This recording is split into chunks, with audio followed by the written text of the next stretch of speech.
दोस्तों नमस्कार। Varun art maths में आप सभी का स्वागत है। आज हम लोग रेलवे एनटीपीसी के प्रीवियस पेपर के कुछ क्वेश्चंस देखेंगे, पढ़ेंगे। बोर्ड पर जो क्वेश्चन लिखा हुआ है ये एनटीपीसी में पूछा हुआ प्रश्न है।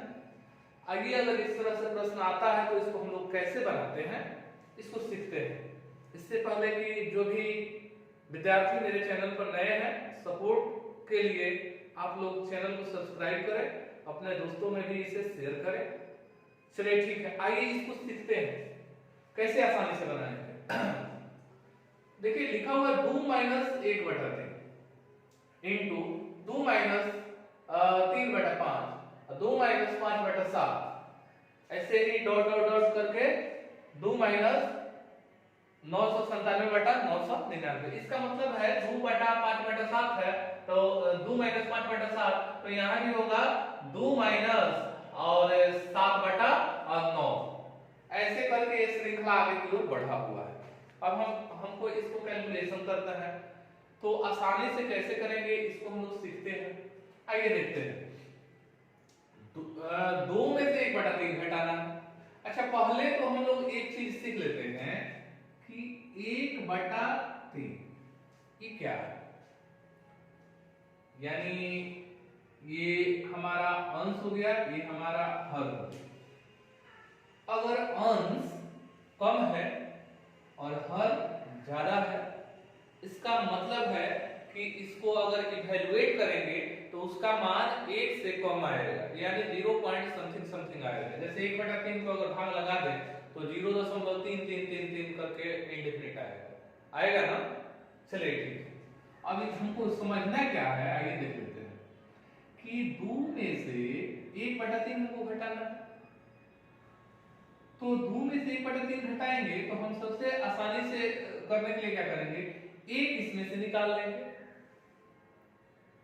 एक इसमें से निकाल लेंगे और एक में से 1/3 घटा लेंगे, एक में से 1/3 घटा लेंगे, एक में से 1/3। तो एक में से 1/3 जब भी घटाइएगा तो 3 में से ये गया 2/3 हो गया ना। अब हमारा इतना कैलकुलेशन हो गया, 1/3 वाला कैलकुलेशन हो गया कि एक में से घटाए हैं तो 2/3 आया। तो 1 रुपया में से घटा दिया तो 2/3 आ गया, और 1 रुपया इसमें बचेगा ना, तो ये हो जाएगा 1 गुना 2/3। बात समझे? चलिए एक और उदाहरण देते हैं तब समझ में आएगा। अगर मान लेते हैं 7 में से अगर आपको घटाना पड़ जाएगा 5/11, कैसे घटाएंगे? तो भाई इसके बदले में हम लोग 1 घटाएंगे, क्योंकि 5/11 है, अंश कम हर ज्यादा है, तो उसका वैल्यू क्या होगा, 0 पॉइंट समथिंग होगा, तो हम इसको 1 मान लेंगे। 1 मान लेंगे तो 7 में से 1 कितना होगा, 6 पूर्णांक। अब उतना बड़ा हम प्रोसेस में नहीं जाएगा, ऐसे घटा लेंगे। 11 में से 5 गया 6/11 घट गया। अगर मान लेते हैं दूसरा एक अंक ले लेते हैं कि मान लेते हैं 12 में से घटाना हो 4 गुना 1/4, तब कैसे घटाएंगे? तो बाबू 4 को घटाएंगे और इसके बदले में 1 घटा देंगे, तो 5 घटाएंगे ना, तो 12 में से 5 गया 7। अब देखिए 4 में से 1 गया 3/4 घट गया। समझ गए? और इसको सीखने के लिए मेरे YouTube चैनल पर बहुत सारे प्रश्न सॉल्व किए हुए हैं।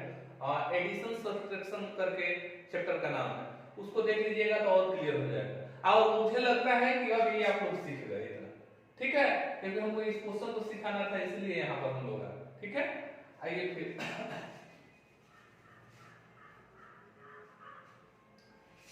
आइए अब प्रश्न को हम लोग चलते हैं। तो 2 में से 1/3 घटाना है, तो 2 में से 1/3 घटाना है तो 2 में से 1 घटा लेंगे तो 1 हो जाएगा, और 3 में से 1 क्या 2/3। इतना हो गया ना जी। अब गुना का चिन्ह रहेगा, 2 में से 3/5 घटाना है तो क्या होगा, 1 गुना 5 में से 3 गया 2/5 हो जाएगा। चलिए ठीक है, 2 में से 5/7 घटाना है तो कितना हो जाएगा, 1 गुना 7 में से 5 गया 2/7 हो गया। चलिए ठीक है, ऐसे ही dot dot dot dot dot dot करके वो उसको घटाते हैं। 2 में से 997/999 तो क्या हो जाएगा, 1 पूर्णांक 999 में से 997 जाएगा तो कितना बचेगा? 2। 2/900 इतना होगा कि नहीं? हो जाएगा। चलिए ठीक है, इसको तोड़ देते हैं, इसको गुना कर देते हैं। तो 3 एकम 3 है, 3 2 5, 5/3 हुआ। 5 एकम 5 है, 5 2 7, 7/5 हुआ। 7 एकम 7, 7 2 9, 9/7 हुआ। ऐसे ही डॉट करके 999 में 1 से गुना करेंगे तो 999, और 999 में 2 जोड़ेंगे तो कितना हो जाएगा? 999 और 2 1001 बटा। हम देखिए तो अच्छा, इससे 1 कट जाएगा, इससे 1 कट जाएगा। अब इससे मालूम हुआ कि फर्स्ट वाला में 1/3 बचा, और यहाँ बचेगा तो ये 999, यहाँ जो अंक होगा इससे 1 कट जाएगा, तो यहाँ बचेगा 1001। इसका मतलब ये हो गया कि 1001 और बटा ये हो जाएगा 3। यही हमारा बचेगा, यही हमारा आंसर होगा। कहीं है देखिए तो, हाँ तो ये है, ये हमारा आंसर होगा। तो बच्चों आप लोग समझ गए होंगे कि इसे कैसे सॉल्व आउट करेंगे। चलिए ठीक है, हम लोग नेक्स्ट क्वेश्चन की ओर चलते हैं। देखिए बच्चों, दूसरा क्वेश्चन बोर्ड पर आ गया। अब हम लोग सीखते हैं कि इस तरह का अगर क्वेश्चन आता है तो हम लोग कैसे बनाएंगे। सबसे पहले देख लीजिएगा, इसमें क्वेश्चन भी इस तरह के आते हैं तो कई तरीके के आते हैं।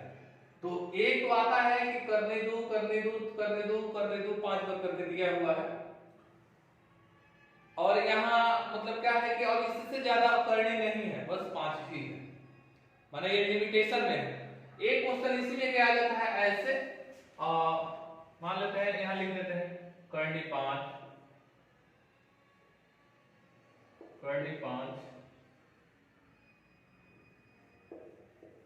करनी 5, ऐसे करके dot dot dot dot dot dot dot dot करके अगर मान लेते हैं यहाँ इन्फिनिटिव तक दे दिया, अनंत तक।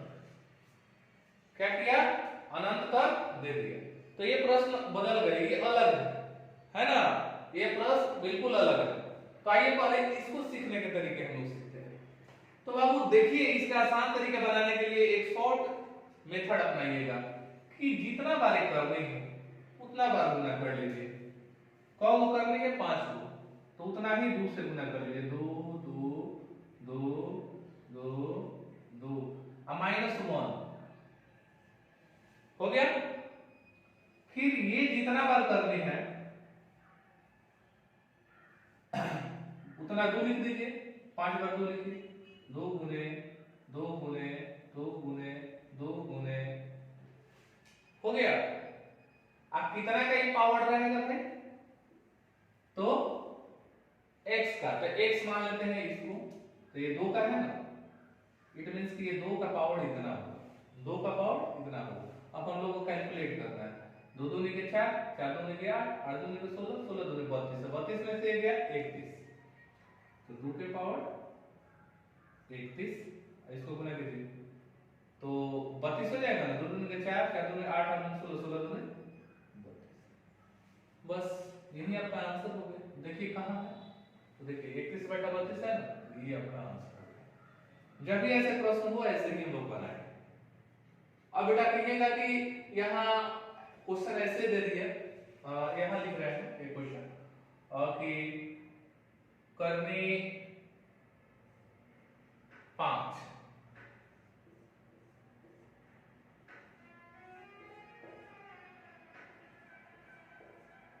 ऐसे क्वेश्चन आपको दे दिए। तो हम क्या करेंगे? हम करेंगे कि 2 गुने 2 गुने 2 कितना बार लिखेंगे? 3 बार लिखेंगे, क्योंकि 3 बार है। ठीक है, -1 करना है। उसके बाद फिर क्या करेंगे? 2 गुने 2 गुने 2 करेंगे। ये कितना का पावर है? तो x का पावर है। x का पावर माने 5, यानी ये 5 का ये पावर है। अब कर कैलकुलेट कीजिए। 2 2 के 4, 4 2 के 8, 8 में से गया 7, यानी 7/8, तो ये आपका आंसर हो गया ना। ऐसे हम लोग कर लेते हैं, ऐसे क्वेश्चन हो।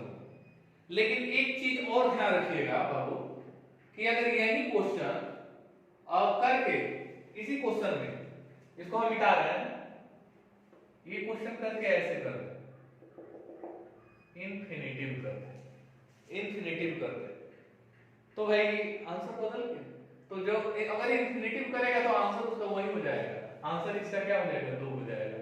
अगर ये 5 5 5 करके किया है इन्फिनेटिव तो इसका आंसर क्या हो जाएगा 5 हो जाएगा। समझ गए ना? तो अगर इन्फिनेटिव कर दे तो आंसर सेम टू सेम हो जाएगा। ये अगर 5 का इन्फिनेटिव किया करने में 5 होगा, अगर 2 का इन्फिनेटिव किया तो आंसर आपका 2 हो जाएगा। समझ गए ना? तो 2 तरीके के प्रश्न इसके माध्यम से आप लोग समझे। चलिए ठीक है, हम लोग नेक्स्ट क्वेश्चन की ओर चलते हैं।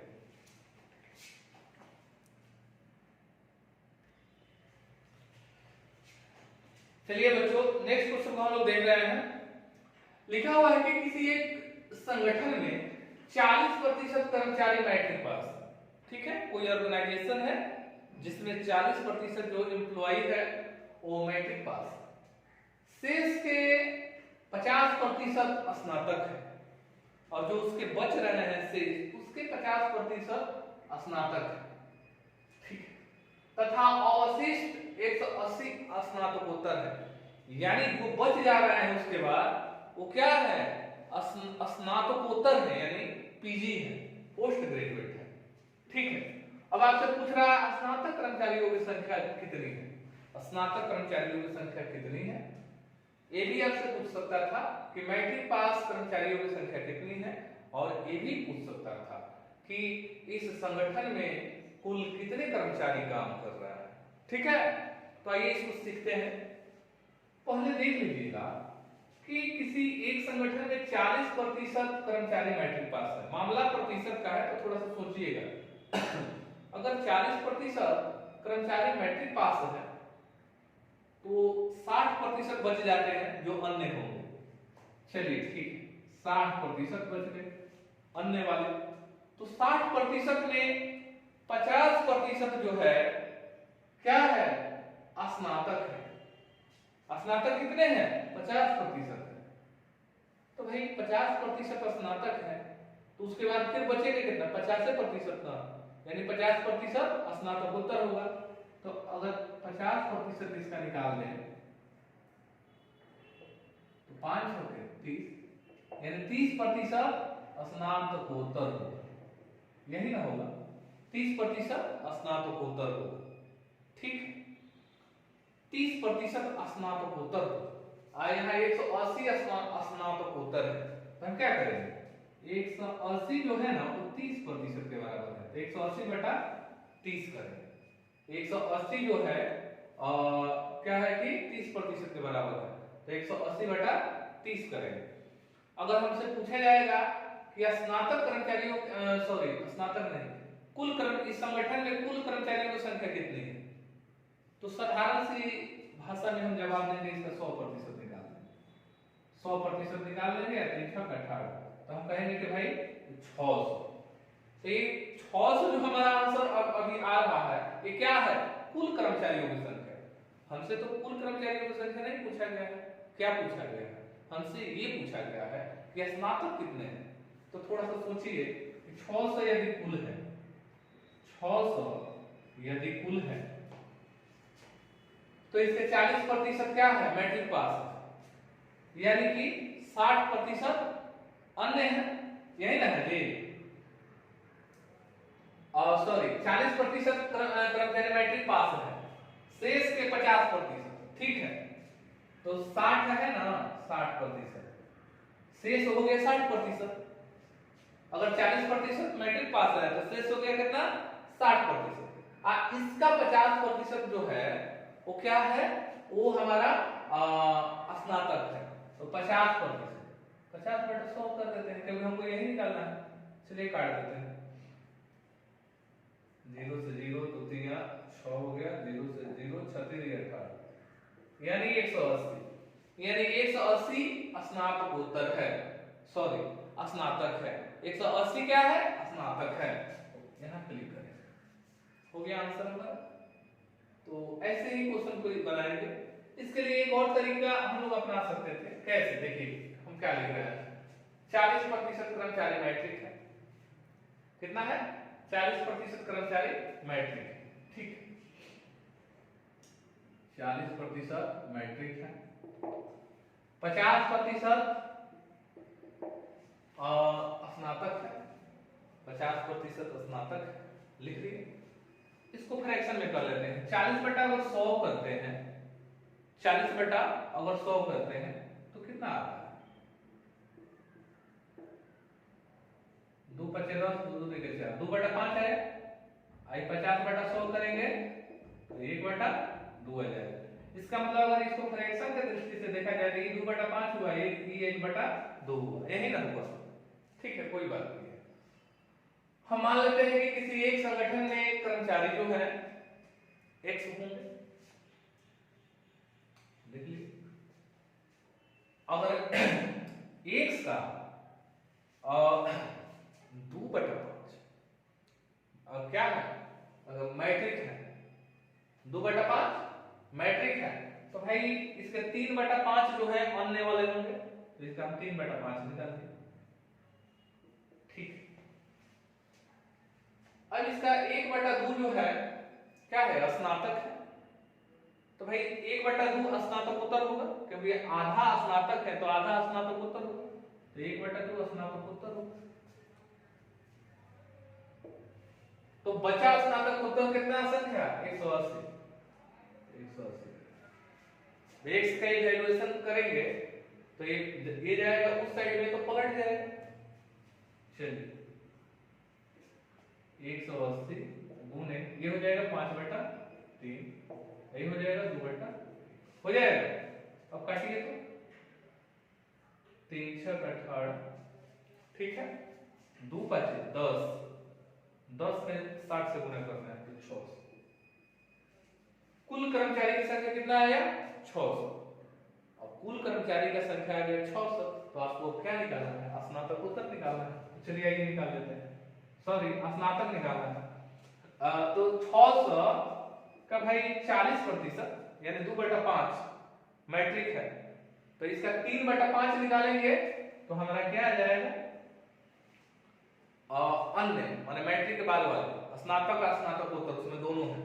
अब हमको चाहिए क्या, स्नातक, तो 1 बटा 2 निकाल लेंगे, निकालेंगे ना, निकाल लिए। अब काट दिए, 2 बचे के 10 हुआ, तो 10 से 0 कट गया, 36 18 आ गया ना। तो दोनों तरीके से बनाया जा सकता है, कैसे भी आप बना लीजिए। चलिए ठीक है, नेक्स्ट क्वेश्चन पर हम लोग आते हैं।